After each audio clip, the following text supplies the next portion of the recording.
So where the fuck you be at, girl? Why did you say that? I started saying it. And I was like, who is this talking?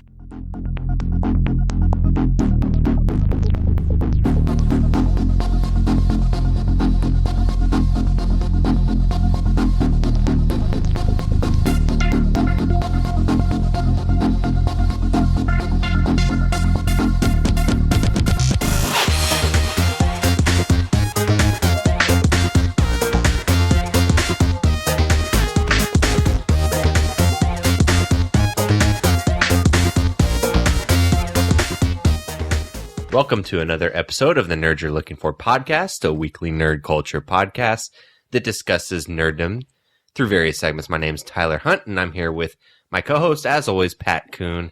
How's it going, man? It's going. I thought we were going to cancel the podcast today. I wanted to. That selfie ruined my afternoon. What about it was so bad? I think just your face. Okay, cool. I don't know. I was like, that was a dick thing to say. I was just having a good time. I never post stuff like that. You look like you wanted to kill yourself. Well, that was the idea, because I was like, I really didn't want to be at work today. It was really a bad day at work, and I was just like, I just want to go home. It was real bad. And I was like, I never post selfies. I'm just not that type of guy. And then I post it, and you're like, this makes me want to never podcast with you again. I was like, well, this makes me never want to post another selfie. I'm sorry. I didn't know that you were going to get so sensitive. I'm super self-conscious about my selfies. I'm so used to us just giving each other shit. I thought I'd chime in. So, yeah, no, don't take it the wrong way. Post selfies all the time. Whatever. Now I'm going to do it every day. There you go. But I did notice that was a Snapchat filter or caption or whatever. Yeah. So, I don't use it very often. You should. I feel like you should share your Snapchat name with everybody, and they can all add you. I actually don't even know my Snapchat name. I literally... It's weird because I only use it... I have 3 friends on Snapchat, and it keeps suggesting your wife, and I keep saying hide. Not that I don't want to be a friend or her friend on Snapchat. I just never use it. I have you, my wife, and this comedian friend that I have. He added me one day. I was like, whatever, I don't care. I told him, I was like, I never use it. He was like, oh, okay. And then like a month later, he was like, you were not lying. I was like, dude, I never ever post anything. I don't even know how to post things. Like, I know how to respond to when my wife posts something to me. And that's about it. It's funny because we will literally be texting each other, and she will text me, look at my Snap. And I'm like, why don't you just text that to me? But anyways, so we'll literally have 2 different conversations at the same time, one via text and the other via Snapchat. And so that's the only time I ever use it. And so I just decided to use it one time, and that was the reaction I got. So it'll probably never happen again. No, the thing about Snapchat is it makes me feel super old. Oh yeah. I wouldn't say it's hard to navigate by any means, but it's obviously not directed towards our demographic. For sure. So it's a tell sign that we're getting up there. For sure. My wife loves it. She sends me some weird shit. She does that little, I don't know what you would, I mean, it's not Photoshop, but like that filter. And where you can take part of the picture and like cut it and duplicate. It's like stickers. Yeah. And she had one where she took a photo of herself and then took the photo and made it her eyes in the photo. And it's what nightmares are made out of. It was super, super creepy. Your wife's an artist too, so maybe like that's where it comes from. Is that, for sure. Yeah. She should just paint that. Yeah.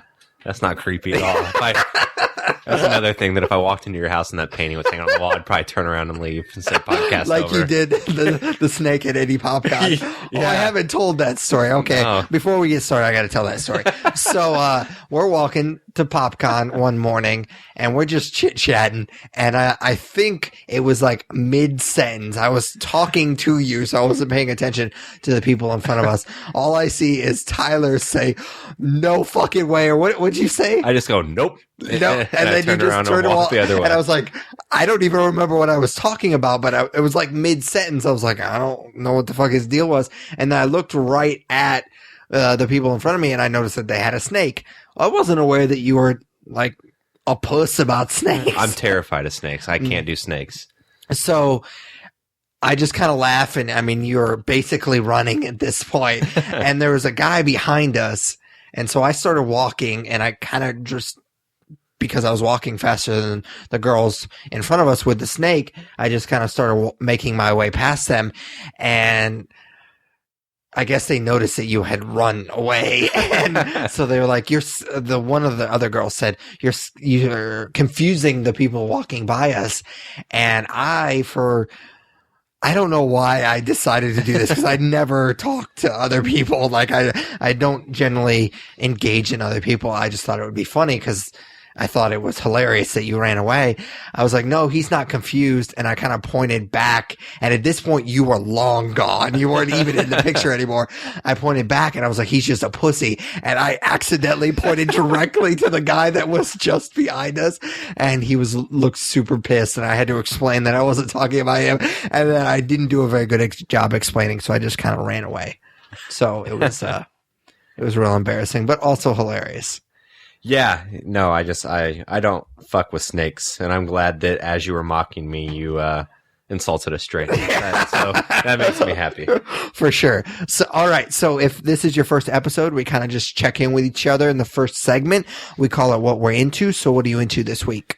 The other night, I went and I saw Valerian and the City of 1,000 Planets, which is a movie that came out last weekend, which is the weekend we released Indie PopCon. It might have been something that we may or may not have reviewed, but either way, we'll talk about it here.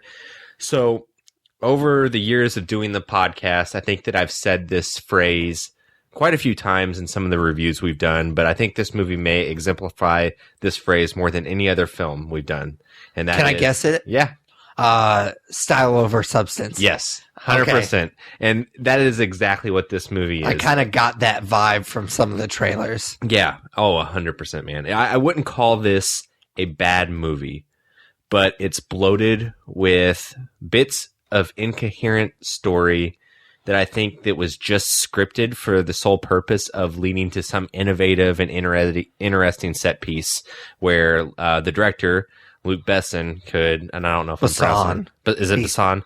He's French. Yeah. Okay, that makes sense because he did Leon the Professional and Fifth Element, but where he could show off his creativeness and his set pieces. So from what I understand, this is based on a comic. It's a comic that I have not read and I'm not familiar with. But the movie itself, I don't know how closely it sticks to the comic, needless to say. It follows Valerian, who is a major, and his partner Laureline, who is a sergeant in the 28th century, as they work to find out who or what is behind this menacing thing that's going on in Alpha. So who's in charge there? I've never understood that. Valerian. Okay. And Han. So major is above sergeant. And I wouldn't have known that either, except for the movie. But basically, they're finding. And you tried to be a cop. They don't teach you at cop school. I didn't try to be a cop. I was offered a job. Okay, I'm sorry. But anyways, Alpha is the city of 1,000 planets, and there's something going on. They're trying to figure out what's going on. So, in addition to Dane DeHaan, who plays Valerian, and Cara Delevingne, who plays Laureline, it also stars Clive Owen and Rihanna, which is something that I've never thought that I'd say in a sentence in a million years. Is that I forgot that she was in that movie? Yeah, it's she's not in it a lot, and it's a weird part. But she looks like a stripper in the trailer. She kinda. Oh. Another person who's in this movie, and I forgot to mention, Ethan Hawke is in this movie. Sweet. And you just sold me. And he's basically like this weird space cowboy who runs it's not really a strip club. It's kind of like a strip club / brothel where Rihanna is. And he's like on the street trying to get people to come in, and he gets Valerian in there. And Ethan Hawke cannot play sci-fi. I mean, Ethan Hawke has one role that he can play, and it's Ethan Hawke. And so you can put a fancy glow up vest and a cowboy hat on him, but he's still just Ethan Hawke. He doesn't bring anything. But that's the best version of Ethan Hawke. Yeah, but it's ridiculous, man. It completely took me out of it. But like I mentioned, this movie is basically one set piece after another. Some of it works, some of it falls very flats. there are hints written into the script solely to set up interesting visuals, like I said. And while it evolves into something that's really cool to look at, the story comes across really scattered and overstuffed. There's unnecessary plot twists that could have been just left out completely, and it would have shaved time off of this movie, which is 2 hours and 27 minutes, which is way too long. And what sucks is I think that there's a cool movie in that 2 hours and 20 minutes. I think that there's a cool space cop story that you can tell and keep the cool visuals, but it just doesn't work in its current form. I think that Cara Delevingne and Dane DeHaan were both charming as their characters, but there's not much done in the script to make us care very much about them or their relationship in the long run. And before I kind of wrap this up, I do want to talk about the visuals, because obviously that's what this movie's bread and butter. It's being called like the most expensive indie film ever made, and that all obviously went into the visuals that this movie has, and some of them are great, but it's over animated to the millionth degree. I thought that, some past filmmakers, or I thought that we were past filmmakers not using practical effects. Like, we went through that phase in the mid 2000s where everything was CGI and people kind of got exhausted with it. And a lot of filmmakers went back to using practical effects mixed with CGI. And I thought that that's kind of where we were at now. But Luc Besson kind of set us back 7 to 10 years with this movie, and everything is digitally animated, every set piece. So that was a bummer. Some of it looks great, some of it looks cheesy, and I can't say that I recommend this movie, obviously. That's weird, because The Fifth Element doesn't come off like that. Like, I mean, but that was also like the late 90s, right? Yeah, I mean, there's definitely limitations as far as the time period's concerned, but I mean, obviously there's CGI in that movie, but yeah. I mean, he definitely was able to blend the two, practical and CGI, pretty well. Yeah, I went to my wife and I went to see this movie the other day, and I wrote about our experience trying to go see this movie the other day on the blog. I saw that you posted a blog post. I never got around to reading it, but I didn't realize you went and saw Valerian.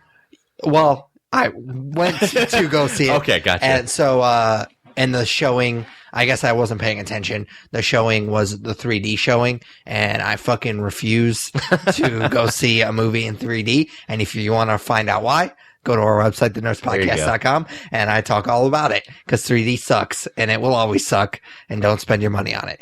Anyways, so I have not seen this movie yet, but I don't want to say that I'm a big fan of him. I do like The Professional, and I do like The Fifth Element quite a lot. It's probably one of my top 25 films. Wow. Favorite films. Yeah, I really, really enjoy that movie quite a lot. It was actually the first movie I ever saw without my parents. Okay. Like, in the theater. So, that definitely kind of holds a special place in my heart just as a film nerd. So I definitely wanted to see this movie quite a lot. I was hoping that it was going to be good. I'd heard some lukewarm things, but I heard very similar things to what you said, and that's why I was able to guess what you were going for right there, because I'd heard a lot of, this is a beautiful movie, but it doesn't have a whole lot of plot to it. Yeah, and I think that I would have been even more favorable of it if not for the runtime. Like 2.5 hours. Yeah, that's a lot. It was way too long. Like, the Rihanna portion of this movie does nothing. Does nothing to further the plot. Does nothing to further character development. Maybe kind of furthers Valerian and Lorelaine's relationship a little bit, but you could have cut out that whole entire arc and made it a 2-hour movie that was a little bit better. So, yeah, very disappointed. Did you end up seeing anything besides Valerian when you guys went? No, there was nothing that was playing right then. Like, my wife hadn't seen Spider-Man yet, so we've been wanting to see that as well, because, I mean, I love that movie, so I definitely go see it again, and it just wasn't playing. So you walked in and you said, nope, and that's exactly what happened. We had that exact conversation. That was your snake moment. Yeah, exactly. So, I mean, we had gone to Chironi's and Cold Stone. It was this whole date night thing. It just so happened that we just cut the movie part short. Yeah. Cool, man. So what are you into then? So I went and saw a movie instead of seeing Valerian. I went. My wife didn't have any interest in seeing Atomic Blonde, but I actually went to see Atomic Blonde the other day, which is directed by David Leitch, who has been a stuntman for years. He was actually a producer on the John Wick films, but this is a future film debut. It's about an MI6 agent played by Charlize Theron, who is sent to Berlin during the end of the Cold War to recover intel that could potentially destroy the intelligence community. It's funny because I was relatively excited for this film, considering this was a film that I didn't know existed 3 months ago. Like, I just saw a trailer for this, 2 months ago, and it looked really, really badass. And so I kind of started digging a little bit more into it, and there's a lot of talented people that are involved with this. David Leitch is not a name that I knew, but then I started looking at his filmography. Like I said, he's a producer on John Wick. He's done a lot of the he choreographed a lot of the stunts for these really awesome action films. Of course, Charlize Theron, other than Fast and the Furious, she usually picks her films really well. James McAvoy, John Goodman, so on and so forth. So we've talked about this before. There's a reason why talented people, there's a lot of talented people in a movie. There's something that draws them to it. Mm-hmm. So I was relatively excited to see this movie, and I'm happy to report that everything was really cool about this film. I didn't really know much about the plot, and I think that definitely plays to its advantage, so I'm going to be somewhat vague. It's based in Berlin right before they tear down the wall between East Berlin and West Berlin. So I thought that was a really cool backdrop to a spy movie. I've never really seen a ton in that time period, especially in that genre. So I thought that was really cool, and it kind of plays a part in the third act. And so I really appreciated that. Much like Guardians of the Galaxy and Baby Driver most recently, the soundtrack plays a huge role in this movie.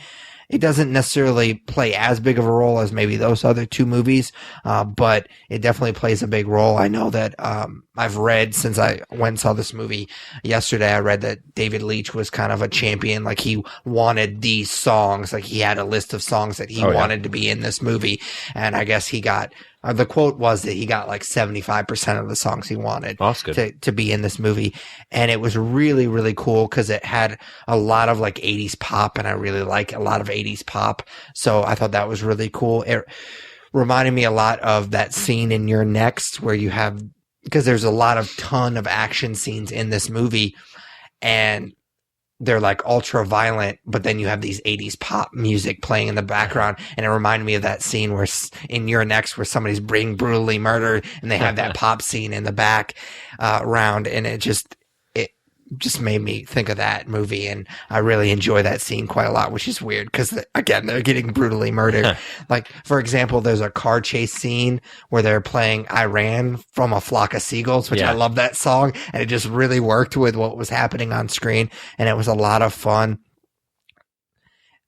The way that they shot the action sequences are really, really cool. There's a couple of scenes where I really, really doubt that this was the case, but they made it look like it was a single shot. Especially there's a scene in the third act that's just super, super brutal that is shot in a way that makes it look like it was a single shot, which was really, really cool.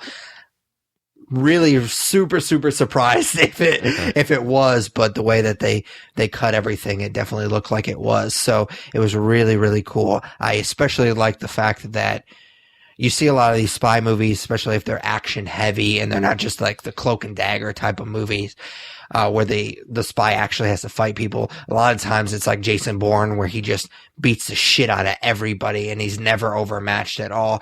There's a couple of times where she was going against 4 or 5 guys and she actually gets overmatched at certain times. And I appreciate that because it's not the same shit over and over again, because that would get tired if she just whoops everybody's ass all the time, which she does at certain times. It just feels like you would almost get tired of it after a while, and you would never fear for that particular character. And so I definitely appreciated that they mixed it up, at least that aspect of it. So everything was really cool except for the story. Oh. Yeah.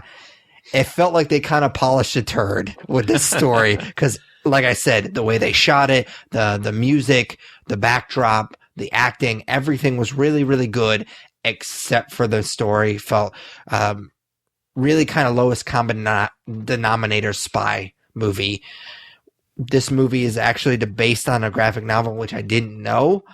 Going into it, they just kind of say based on like they give you the whole thing when they're given the title cards. So I was really surprised because it just, I've never read the graphic novel, obviously, because I didn't know it was even based on one.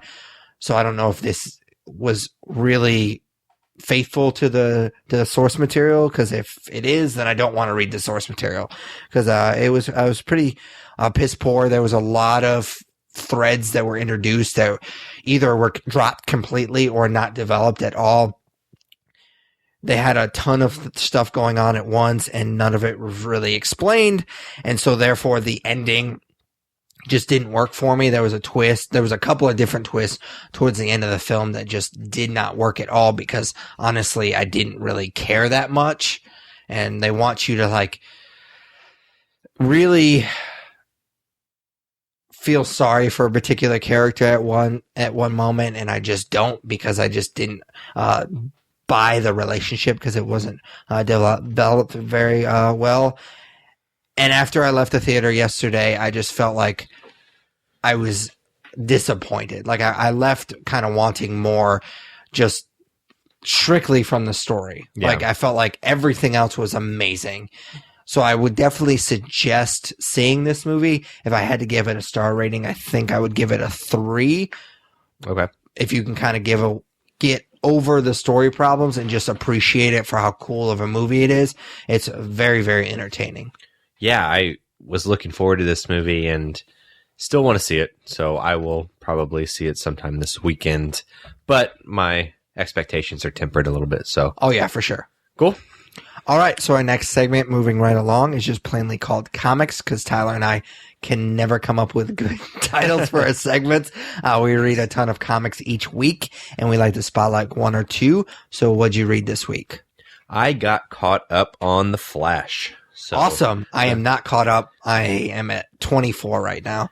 Okay, so I'm going to talk about 25, 26, and 27. Awesome. Mostly 27.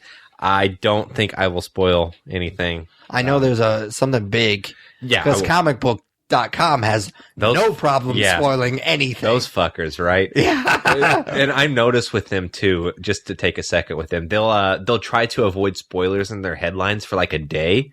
Yeah. And then 2 days later, they're like, all right. like, fuck you. You have to, you assholes had a chance. Here we go. But yeah, I knew as well, because it was like, spoiler dies, Flash 27 or whatever. So, all right. So this is issue 27 is the conclusion to the latest arc in the Flash. Don't quote me here, but I think that this 3-issue arc was called Running Scared. It features the Reverse Flash, which it was. Yeah. I have it right over there. It's right there. Reverse Flash, Eobard Thawne. I've never heard his name said out loud, and I know you watched the Flash TV show. Yes, that's... Is it Eobard? Yes. Okay, so, of course, Reverse Flash, Eobard Thawne. He's basically manipulating, taunting, and torturing Barry Allen, both mentally and physically, for 3 issues. And Iris West is also in tow for the ride. There's a lot of time travel, and so I wish you were caught up, because I know how you feel about time travel, but I also know that you like this comic, so I'm kind of excited to see what you're thinking of it. But this 3-issue arc had a lot of big moments, and I was going to spoil one of the big moments that happens in issue 25, and for your sake, I won't spoil it, but a lot of big moments that involve these 3 characters, and a lot of revelations, and kind of what-ifs, because, again, time travel is involved. It really dives into the Flash's psyche and the tortured relationship he has with Thawne. And it also explores this really cool idea that I've never really thought about before, which is that the Flash is kind of his own greatest enemy. And the way that Thawne presents this to Barry Allen is really cool.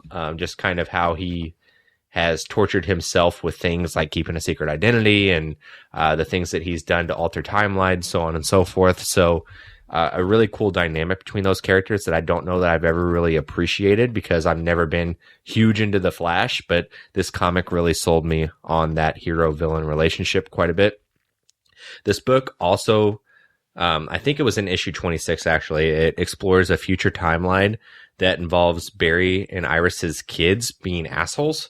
And Barry's older and he has to try to stop them as an older guy. And it's really interesting. And it was kind of like a 2 or 3 page one-off where Thawne was just kind of showing them that this is the future that might come. But I really wish that it wasn't just kind of a tease that he was using to get into the Flash's mind, because I want to see more of that story. It seemed really cool. So I hope that that's something that they maybe explore in a later issue again. But all in all, I'm really digging this book. I had set it aside at one point. I think around issue 12 or 13, I just got kind of backed up on it and decided to stop buying it, and then started purchasing it again whenever they had the crossover with Batman, or issue 20 or so. So I'm really glad that I picked it back up because it's telling some pretty cool stories. Yeah, I really, really enjoy it. To kind of answer your question now, I haven't read this most recent arc because I took a week off from going to the shop, and that happened to be, I think, when 26, I guess it would have been 26 when that came out, to pick up Max. I told that story, I think, on a past episode. And so this book comes out every other week, so I had to order it from Midtown, and it always takes an extra week, and so I'm a couple issues behind because of that.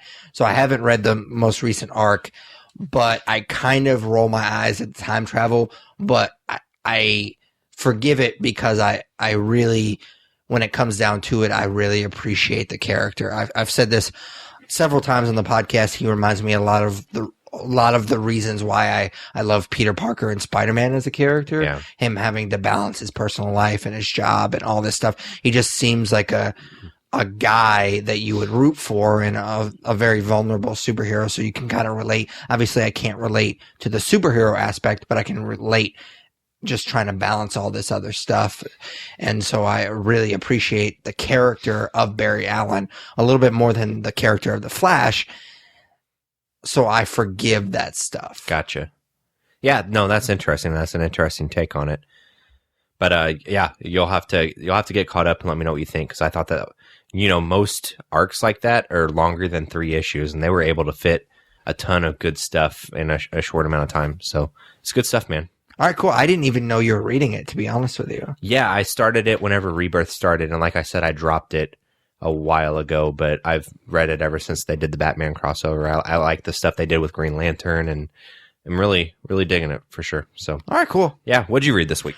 Well, I read TMNT number 72. I've talked a lot about this book on past episodes and new comic book day videos, whether it be on YouTube or the new Facebook Live videos that I've been doing. And I've said this plenty of times, and I'll say it again. It's the most consistent book out there. I feel like it's pretty amazing that they've been able to stay as good as they have for as long as they have. Of course, I'm biased because I love the characters in the franchise. But I feel like on the podcast previous, I love of the franchises, and I feel like I can still point out their flaws. I'd like to say that I'm somewhat objective. Yeah. That being said, I still think it's super, super consistent, but definitely with the last couple of issues, I think it's starting to show some cracks. I think it was issue number 68. They started a story arc that kind of crossed over with the TMNT Universe comic that I don't read, where Slash, which is a character that I really, really like, he gets mind controlled again, which is a story line that they've kind of already used before, and he gets turned against the Turtles.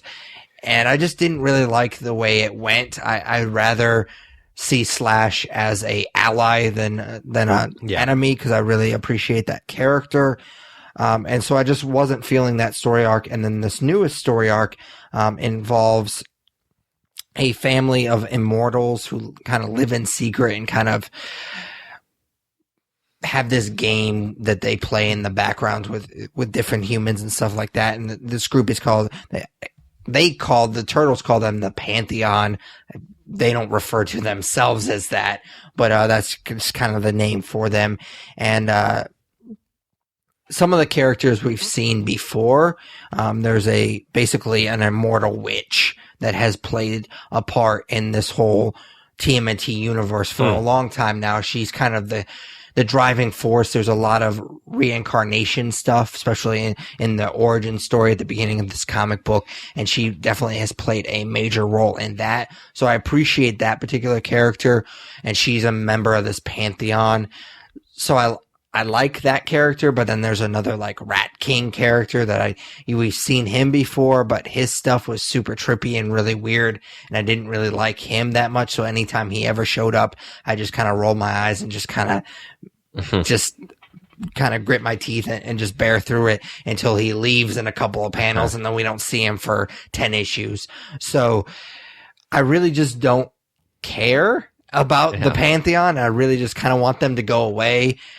I think it was issue number 71 was probably one of the worst issues of this book I've ever read. It was super dialogue heavy, super exposition heavy, and it was just about the Pantheon, and it was just like this dinner party, and it was just the writers introducing the other characters of the Pantheon that we've never met before. Yeah. And this is a TMNT book, and I felt like the Turtles were shoehorned in at the very, last 2 pages. Like, it didn't feel like a TMNT book at all until the last 2 pages. And I get that they are to issue 71 at this particular issue. So I understand that they're trying to expand this universe. It seemed like they were shoehorned in and they weren't part of this story. And issue number 72, they play a huge role in it. I just don't care about these characters, the Pantheon. I really don't like them. So I'm not going to care at all about it. So it was really disappointing.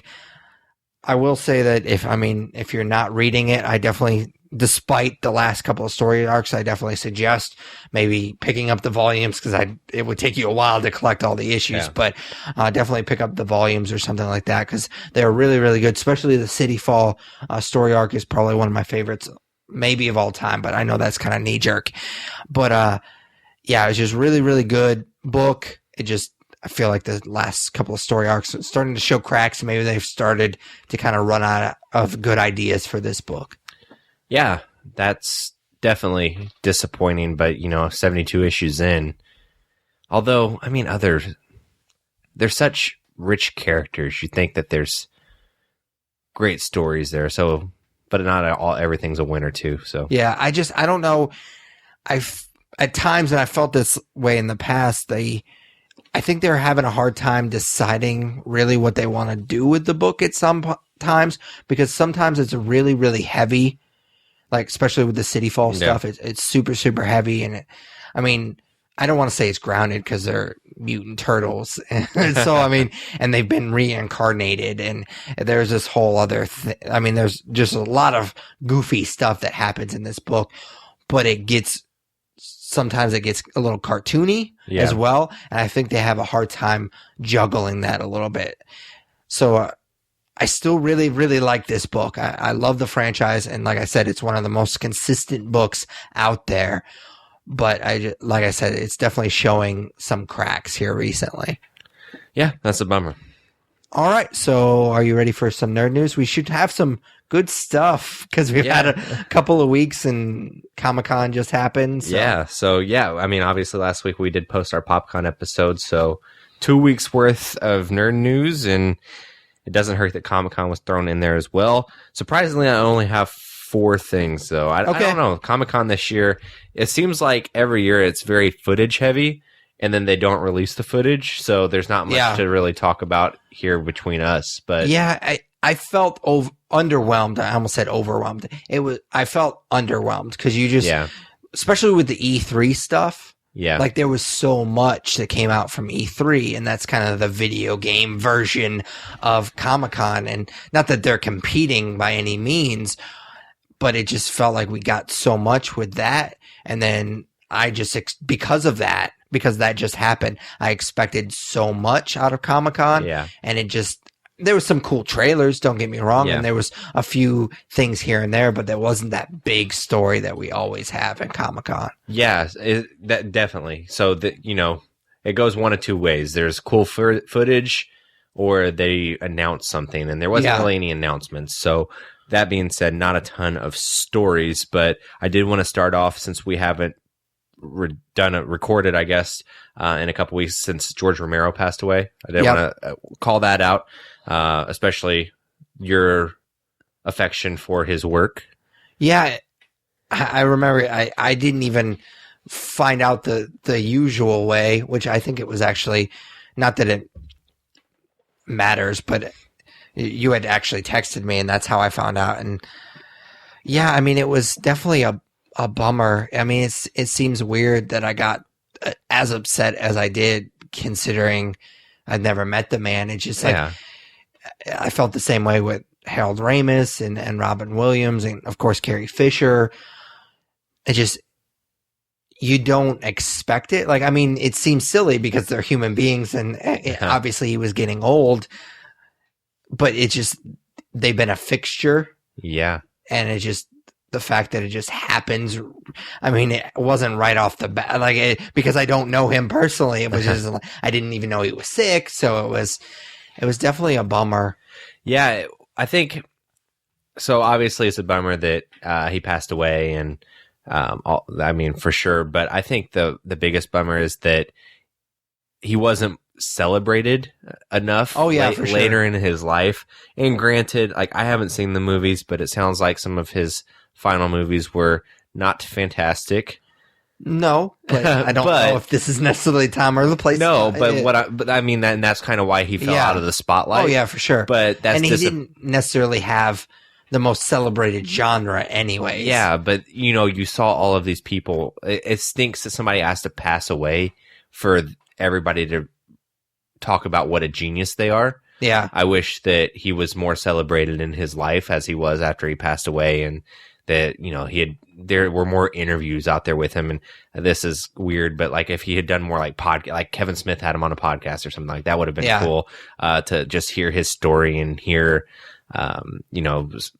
backstage things about Night of the Living Dead and Dawn of the Dead, Day of the Dead, all of that cool stuff. So it's disappointing that he kind of fell out of the spotlight over the last 10, 15, 20 years.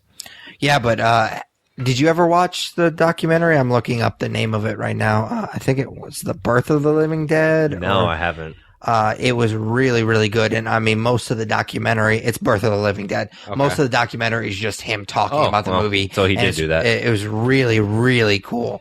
I'll have to give that a watch. Oh yeah, for sure. It's really, really interesting. I mean, I love Night of the Living Dead, and so that was super interesting. I regret not going to, I think he was at Days of the Dead, or Days of the Dead. He was in Indianapolis. It was a couple of years ago, and for some reason I just didn't go.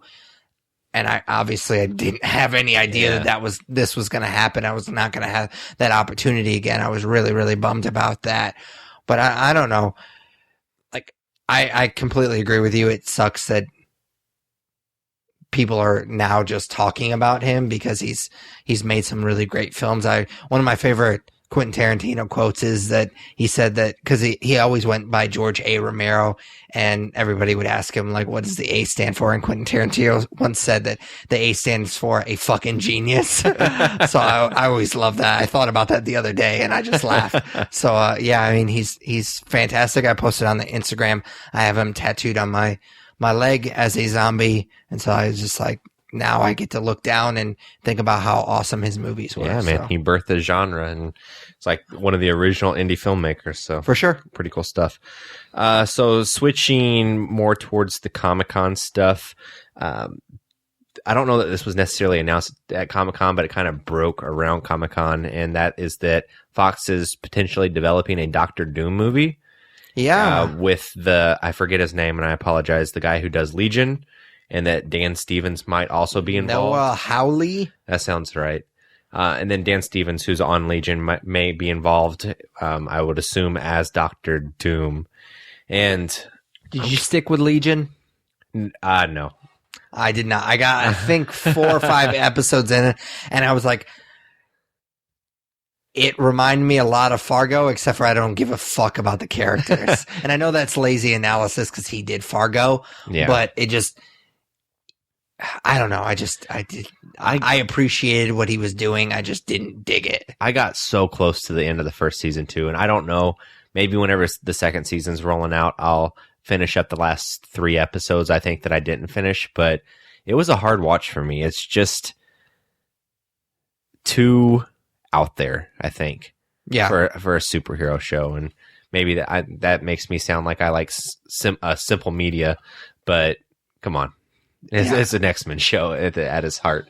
Yeah, the reason I kind of dropped it was I think I was either 4 or 5 episodes in, and I started the next episode, and I was just like, I was watching, and I was like, if this wasn't a superhero, quote unquote, superhero show, would you even be watching it right now? And I was like, no.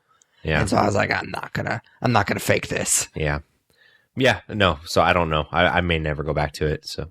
But I definitely won't. I mean, like I said, I appreciate what they were trying to do. I just didn't dig it. So there's so much other stuff I'd rather watch. So anyways, Doctor Doom movie. Yes. You into that? I'm into it. I think that he would do a good job. I don't know. I don't know how many times Fox can swing and miss with these characters, but Doctor Doom is, one of the best villains out there, and he's such a flawed character and an evil. I don't know. I just don't know who would be the hero. Yeah. I mean, we had that conversation when we talked about the Venom. Oh, for sure. You still have that. Venom can't be the hero, but I guess he's going to be because Carnage is supposedly going to be the bad guy in that movie. Has there ever been a mainstream comic book movie just about a villain? I can't. I mean, off the top of my head, I'm sure there has been. But off the top of my head, argue that Blade's an anti-hero, but I mean, he's definitely not a villain. But he's fighting villains in that. Like, I'm a straight up villain. I can't think of anything really.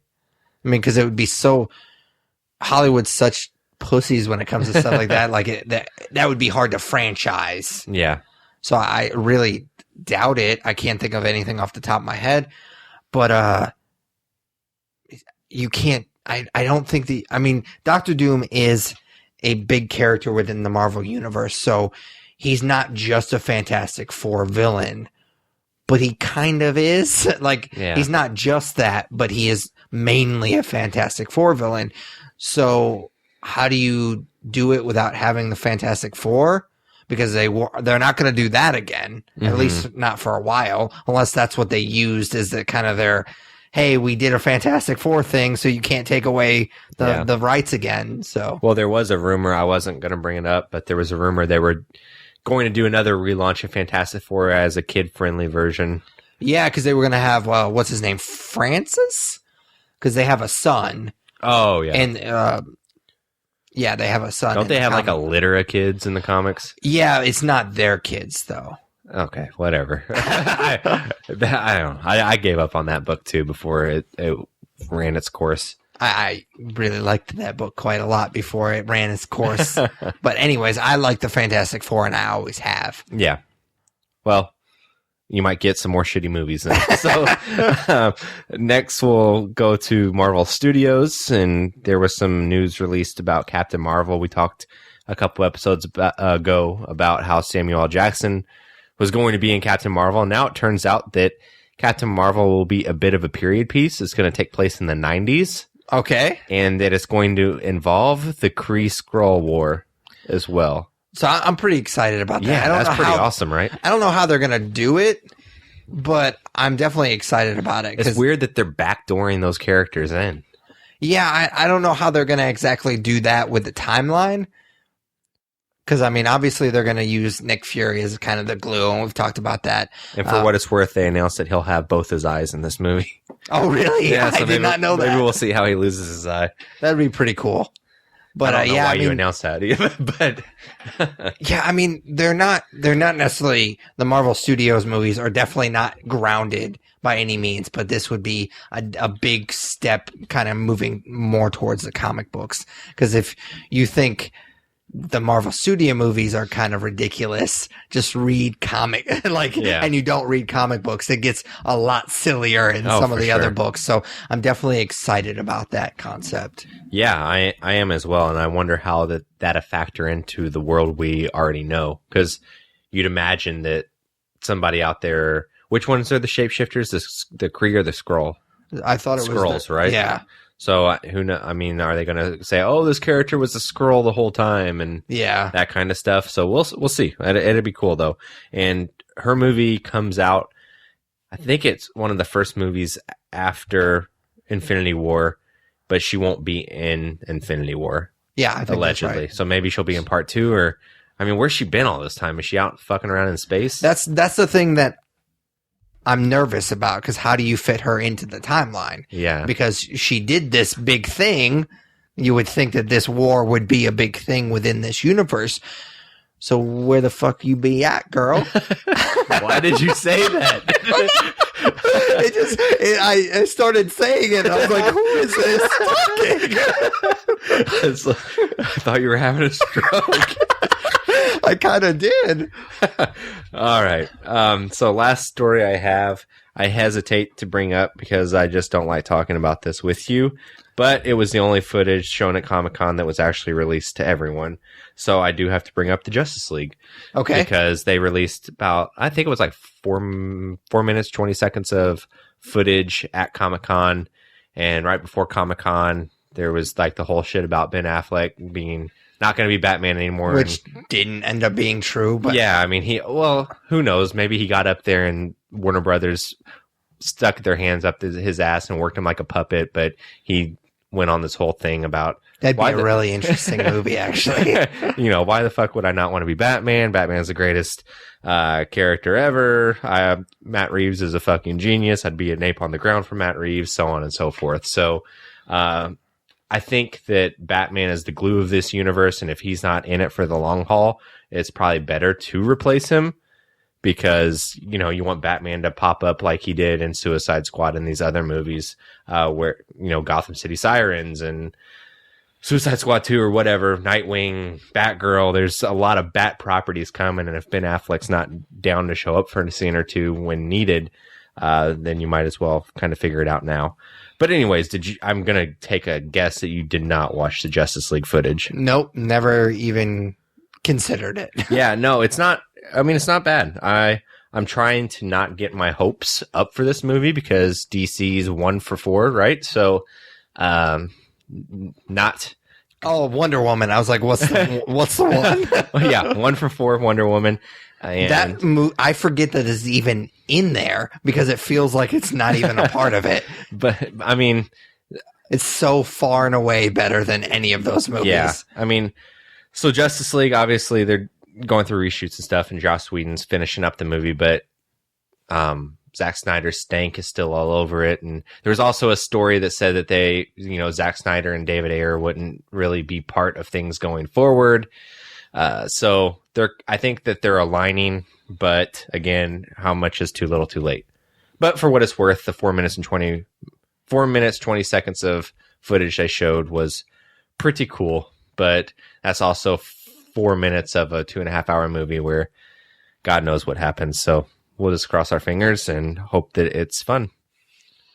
Cool, man. I'm not worried about it at all. All right, man. That's all I have for Nerd News. All right. So our main topic, which changes from episode to episode, we've been reviewing a lot of movies, and that's going to continue this episode. We're going to review Dunkirk, which was actually released last week.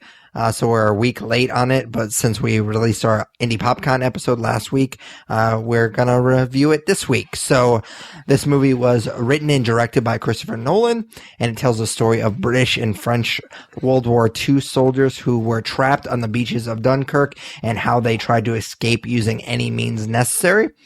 So I kind of felt weird going into this movie, and now that I've seen the movie, it kind of feels silly because Christopher Nolan has this insane filmography. I haven't seen Insomnia, so I can't talk to that. What? But you haven't seen Insomnia? Nope, I have not. That's why I just said those words. Why would you watch it?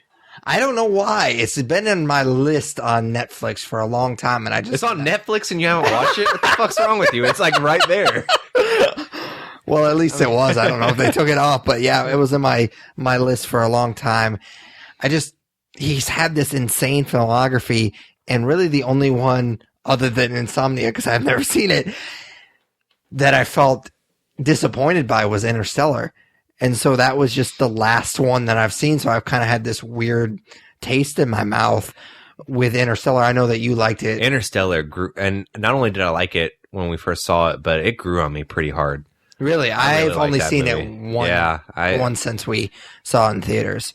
But I just didn't want to get super excited for this film because I didn't want the same thing to happen. Yeah. I got super, super excited for Interstellar and I was disappointed with it. So I didn't want to get my hopes up with Dunkirk and be disappointed again. So like I said, I kind of felt weird going into it. I did see this in the IMAX. I have not seen a film in the IMAX in quite some years, but, why'd you laugh? It's just weird how I said that, right? You sounded like you were 80 years old. Yeah. I saw it in the IMAX. Yeah, I realized that as I was saying that was a weird way to say it. And of course you had to point it out. Anyways, but Christian, what the hell am I talking about? You've completely sidetracked me. Christopher Nolan has kind of been a champion of the IMAX, for a while now. So I really, felt like if I was going to see a movie in the IMAX, now I can't get away from saying it like that. Embrace it. Anyways, I was actually really looking forward to seeing this in the IMAX. Yeah, I literally just saw it right before I came over to record the podcast, and I saw it in IMAX. Amazing seats, and yeah, I'm ready to get going on this. I was excited for it, but honestly, not as excited as I typically get for Christopher Nolan movies because... You didn't like Interstellar that much? No, just World War II movies. Pretty played out. They're played out. It's been done amazingly before. So what can any filmmaker bring to this? Even somebody at the level of Christopher Nolan, like what's he going to do that's new and different? So, I knew that he wasn't going to just turn in some generic piece of crap, but I was just not really expecting too much going into it. But of course, I'm a big Christopher Nolan fanboy and was excited just to see another movie that he's added to his impressive filmography. For sure. So we break down our reviews into segments, just like we break down the episodes into segments. In the first segment that we start off with is just kind of our general overview of what we felt about the film or TV show that we're reviewing. We call it broad strokes. So what'd you feel about Dunkirk? So the first thing that came to mind whenever I got out of the theater a couple hours ago was, goddamn, Christopher Nolan's brilliant. Yes. So this movie was able to suck me in and hold my attention with very little character development, which is rare for me as a film goer because I usually need substantial character work to keep me invested. But this movie, Christopher Nolan, he's such an amazing filmmaker and storyteller that it worked on me on most levels through action set pieces, which don't do as much for me as character-driven stories typically do. And that being said, it held my attention for the entire hour 47 minutes, and I was enthralled, and the people around me were enthralled, and it felt like a universal experience with everybody that was watching it. So I think we're going to disagree slightly. Okay. I really did enjoy this movie quite a lot. Nolan has a history of making unique films. I don't think it's kind of quite as cliche as maybe like M. Night Shyamalan, like you're not expecting a twist or anything, but he definitely has a tendency to kind of tell not necessarily unique stories, but he does them in a way that's kind of his own. I mean, Memento, of course, has I guess a gimmick that it's filmed backwards or it's shot back or whatever you want to say. And then, of course, Prestige has a twist. Inception is basically a mindfuck, literally and figuratively. Even if you take the Dark Knight trilogy, which is probably his more most traditional films, he even took a character that's really well known and kind of grounded it. So even that, he kind of took his own spin on it. So I don't know if he necessarily knows how to make a quote unquote normal film.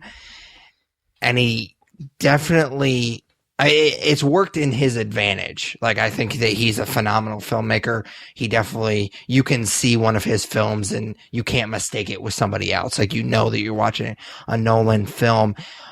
But I felt like that was kind of a detriment to this film. I think that he tried to tell a pretty straightforward story in a non-straightforward way. And I thought that the non-linear storytelling was a detriment to this film and I'll get to why in the story aspect. I just felt like I appreciated what he was trying to do, that he was trying to take a genre that is really played out and tired and try to put his own spin on it. And he wasn't just trying to make your typical war movie, which I appreciate. I just felt like there was enough here with the set pieces and with the little character development.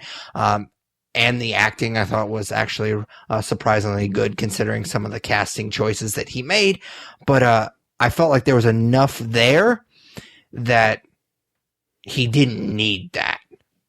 Yeah. And I'll get to what I feel about it more in the story, but with just broad strokes, that's what I'll leave it at. I felt like, even though I liked this film a lot more than I liked Atomic Blonde, I had a similar feeling like I wanted a little bit more when I left both movies. Now, I like this, like I said, I like this movie quite a lot more than I liked Atomic Blonde, but I just felt very similar, kind of that feeling like, yeah, it was great, but there was just that little piece that I could have changed.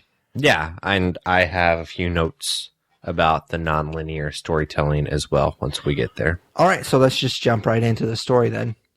All right, cool. So this is a riveting story that displays wartime very, very realistically and very well, and I was very impressed by that.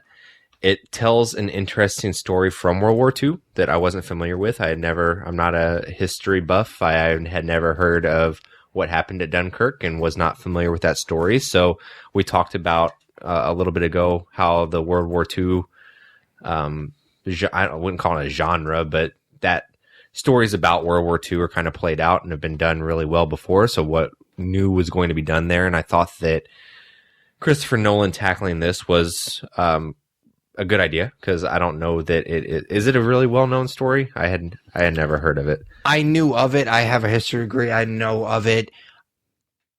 Not really, because with World War II, with the Allies, a lot of the stories that we know are the victories, and so you don't hear a ton about the failures, and this obviously is one of the biggest failures of World War II as far as the Allies are concerned. So I would guess I knew of it.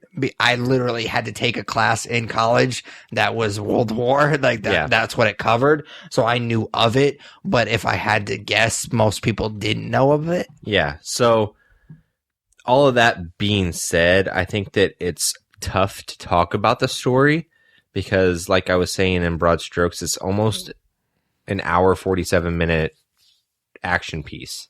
Yeah, there's very little character development. There's very little, twists and turns necessarily. So it's pretty tough. I think that plays to its advantage because you don't get lost in the exposition. I want to say, my piece on the nonlinear storytelling, I knew that it was going to be nonlinear going into it, just based on a buddy that I have that texted me after he saw it, speaking to it, and I thought that it was jarring at times. I don't know that it was done very well. There's a lot. It definitely wasn't explained. You kind of have to figure that out. He gives you a little bit of cues here and there, especially I think with the title cards, but they're kind of ambiguous. But when there's characters and then it's night and then you flash back to the pilots and it's during the day, you obviously can figure it out right there. But the first time that happens is like 25 minutes into the movie. Yeah, I don't know what the point of that was. Yeah.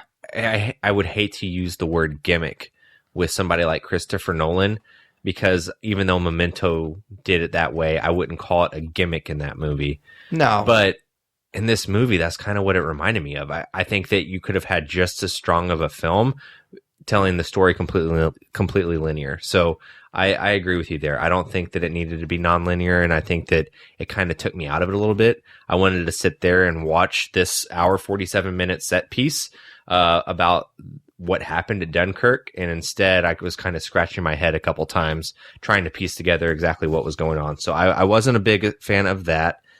I would also say that, going back to the lack of character development and the way that, you're telling the story of this one incident, it kind of comes across as impersonal at times.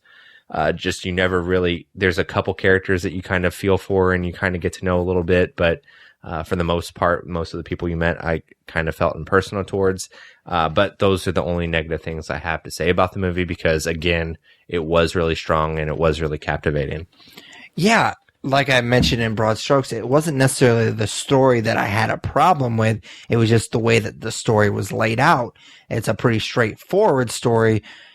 I appreciated that not a lot of time is taken explaining a ton. I thought that he did a really good job at the opening scene where you have the propaganda poster that kind of tells you what's happening right there as the character is figuring it out. I mean, obviously the character kind of already knows, but as he's looking at the poster, you're also kind of piecing it together a little bit. And there's some conversations with the officers that's a little bit exposition, but you don't get caught up in it at all. I appreciate your point about it kind of being impersonal. I felt that same exact thing, but I don't think that it had much to do with the character development. I thought it had more to do. I kind of put that on the nonlinear story, and I'm going to keep harping on that because that was the big thing for me seeing this movie is I felt like we never had time to connect with them because it kept jumping back and forth. Yeah, I felt like if you told this story from start to finish in chronological order, I felt like we could have felt with these characters. You could have still had the exact same movie, except for you tell it in order, and I feel like we would have felt for those characters because we just don't ever see them for long enough to really feel for them. I think the only way that, and I have no idea if this is true or not, but I felt like maybe he was going for like the chaos of war because it is very chaotic time. They're going through a lot, and so maybe I know that certain filmmakers kind of want to give you that experience as well. And so maybe that's what he was going for. And I kind of want to, for a lesser filmmaker, I would have just been like, this is a swing and a miss. But with him, it's I kind of feel like I want to justify it. And that's kind of the way that I justified it. So, I mean, I guess I kind of give him props for that, but it didn't come off like that. It was just kind of distracting to me. Yeah.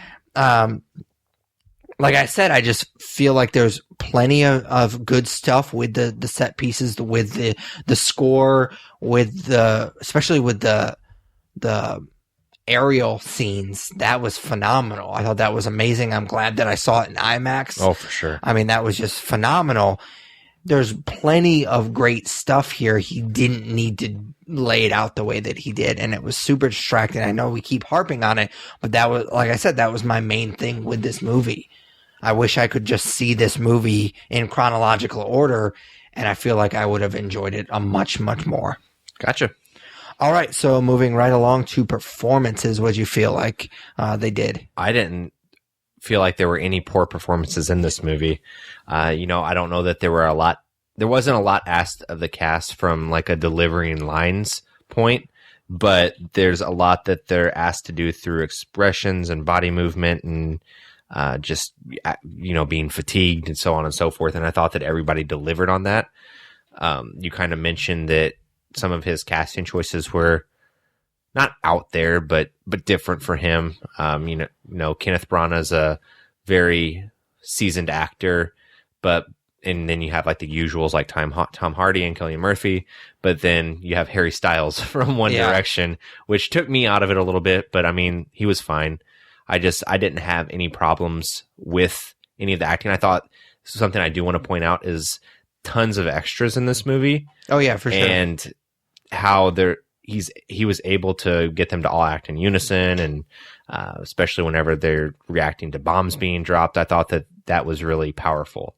So really good acting, just not much that they had to do necessarily. I wouldn't be surprised. Now, obviously, there are certain scenes where he wouldn't have been able to do it, but I wouldn't be surprised if they weren't actually setting things, like blowing things up. Because, I mean, he's done that. Yeah, I mean, it seemed very... I talked about in Valerian how everything was computer generated. He's very, very practical. This seemed almost... If I didn't know better, I would say, oh, this is 100% practical. I know that there's computer effects in there somewhere, but it seemed very practical, which I appreciate. He almost goes out of his way. Like, yeah. You think, like Dark Knight Rises, like that airplane scene at the beginning. Oh, yeah. They built an airplane and destroyed it. Now, obviously, it's not up in the air when all that shit's happening, but he goes out of his way to make things practical. That's why I love the special features on those Blu-rays, because it's just amazing to see him work. Flipping the semi in the Dark Knight. Yeah. Oh, yeah. Yeah, so, I mean, the hospital, they literally built a hospital to blow it up. So I thought that was amazing. So, yeah, I wouldn't be surprised if those were practical effects. But as far as performances, like I said, I think the casting choices were odd because the main guy, I guess you would call him the main guy. I don't know his name off the top of my head. He's a relatively unknown guy. And to put him in this big film, I thought he did a phenomenal job. I thought that he conveyed, like you said, being exhausted, but I felt like he was pretty brave in the movie. I mean, but he also had his own agenda of wanting to get home, but he did it in a way that he was actually a pretty brave guy. Harry Styles didn't ruin the movie for me, so I guess that's a win. Yeah, I guess that's a win. I mean, the first time you see him, it's like, okay, there's Harry Styles, but then as the movie progresses, he's not in it a ton and he's not asked to do too much. So I kind of just forgot that it was him, and obviously I could not tell you a One Direction song ever, so that doesn't mean anything to me. So the fact that he was in it is just whatever. I read an article, and I don't even know why I justified it, a click on it, but it said that I think 75% of the people that tweeted about Dunkirk also... No, 75% of the people that follow the Dunkirk Twitter handle also follow Harry Styles. Ugh. And like trying to imply that Christopher Nolan cast him to get more people in the seats, and I think that's ridiculous. I read something from him where he said he didn't realize Harry Styles was as famous as he was once he casted him. Yeah, or not cast him. Yeah, so I just thought that was kind of ridiculous that people are jumping to those conclusions. But anyways, same guy who hired Heath Ledger to be the Joker and got a lot of shit for it. So yeah, I doubt that even crossed his mind one bit. Yeah, but he's not really in the movie all that much either. No, he's not asked. I actually think he has more lines than the main guy though, because he really, really doesn't talk much. I thought that Tom Hardy was underused. I don't know why Christopher Nolan has this obsession with covering half of Tom Hardy's face all the time. I mean, he's a beautiful man, so I don't know what his deal is. Putting him in a mask, he really is not done. He's not asked to do hardly anything in this movie. Yeah, he doesn't have many lines. He just needs to sit in a plane and look brooding. Yeah, I wonder if he cast it. I mean, they're obviously buddies, so he got the job because he's a talented actor. But I wonder if he needed somebody because he knew he was going to be in the mask.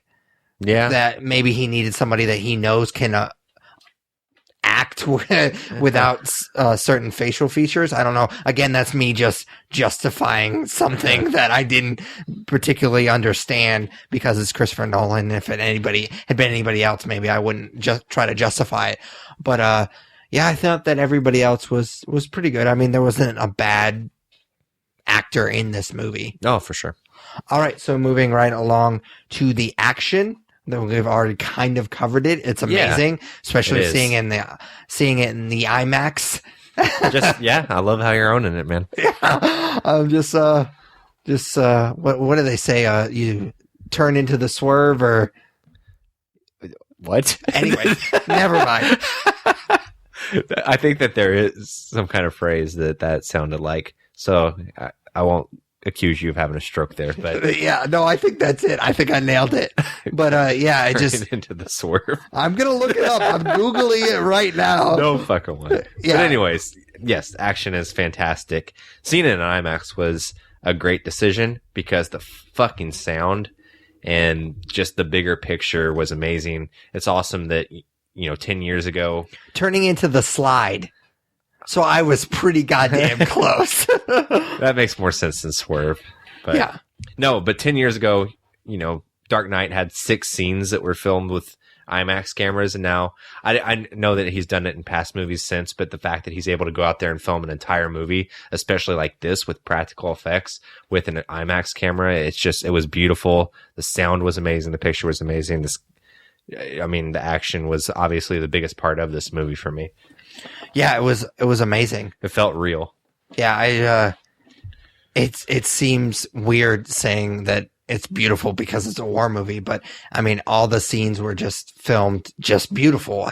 I liked how there was different types of action. I mean, you have the bombs on the beach, which is amazing. You had mentioned with the extras that just tells how a caliber of director that he is to be able to direct all those different extras. Then we have the aerial attacks, which are amazing. You have the scenes in the boat where they have to escape as the boat is sinking. I thought that was great. So, I mean, everything is done really, really well.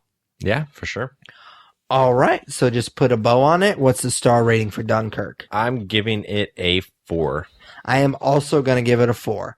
I kind of went back and forth between 4 and 4.5, but beating a dead horse, the nonlinear story.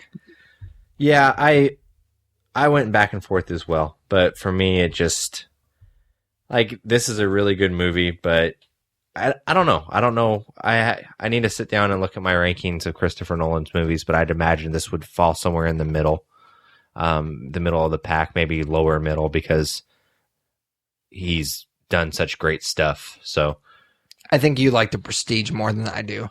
yeah, I do. That movie is bloated. It's good, but bloated. All right. I don't know. I'm glad that you could take a second to take a dig at The Prestige for some reason. Like, hey, that thing you love? It's bloated. It's all right. Thanks. But anyways, yeah, you ready to move on from Dunkirk? For sure. What's nerd favorite this week? So nerd favorite. Honestly, I don't think we've done this one, so I'm just going to throw it out there. Favorite war movie. Makes sense, right? Because we just watched and talked about Dunkirk.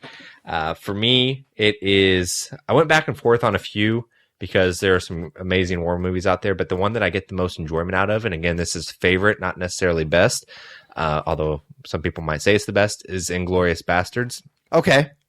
I fucking love that movie. Quentin Tarantino's kind of in the same vein as Christopher Nolan in that he has an amazing filmography. So it's kind of hard to rank him because all of his movies are so good. But for me, this is right up there with Pulp Fiction. I absolutely adore this movie. I would probably say it's my second favorite Quentin movie. I remember the bliss of watching it in the theaters. Like, I think Brad Pitt's amazing in it and it's hilarious in it. So that was part of it. It's unusually funny, but then it's so well acted. Christoph Waltz is amazing. And then, of course, the swerve that it takes at the end. Did it turn into the swerve? No, it turned into the slide. But, watching that movie, and if you don't know the end of Inglourious Bastards, fuck you. It's 10 years old at this point. But the whole time watching that movie, it was like, well, this isn't going to end well, right? Because, Hitler wasn't killed this way and he hung himself, right? No, he took poison. He took poison, so, right? In a bunker or some shit.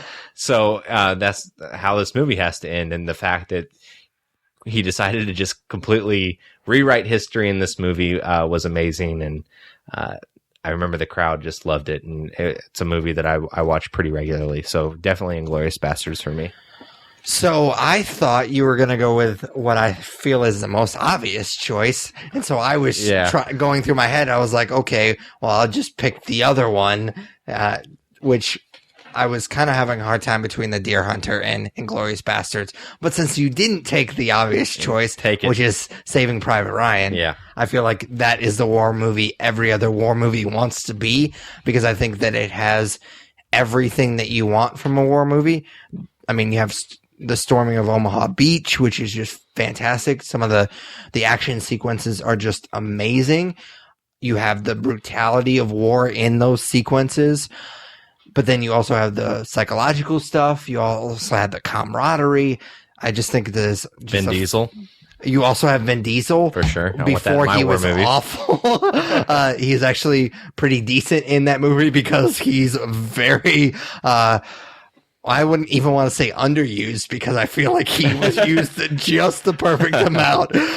He starts talking in that movie and then he gets shot in the fucking face. So that's exactly how Vin Diesel should be used. But yeah, it's an amazing movie. And I'm not surprised, because Inglourious Basterds is another good one. But yeah, when you asked that question, that was the first thing that popped in my head. No, it's a fantastic movie. I think that there's just more levity in Inglourious Basterds, and it's as far as favorites go, I think that Saving Private Ryan's the better movie, but I get more enjoyment out of Inglourious Basterds. All right, cool, man. Cool. So let's wrap this thing up.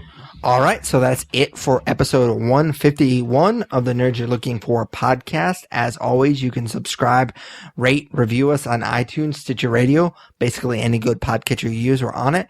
You can also check out our website, thenerdspodcast.com. Comment and subscribe to our YouTube channel. Check out our Twitch channel, which Tyler and I both claim to do weekly streams, but neither one of us really do. No, I definitely need to kind of look at my schedule and think of a better day, because Wednesday I don't think is working out too well for me with the new comic book day videos and trying to hang out with my wife at least a little bit. That just wasn't a very good idea, but I'll definitely try to get back to that here soon. You can also follow us on Twitter and Instagram at The Nerds Podcast. Like us on Facebook. Follow us on Google Plus. Email us at thenerdsyou'relooking4@gmail.com, which we are currently still trying to get some listener questions. We did an episode a while back where our main topic was just reading listener questions, and it was a lot of fun. So we're hoping to get a few more of those. So definitely email those at thenerdsyou'relooking4@gmail.com.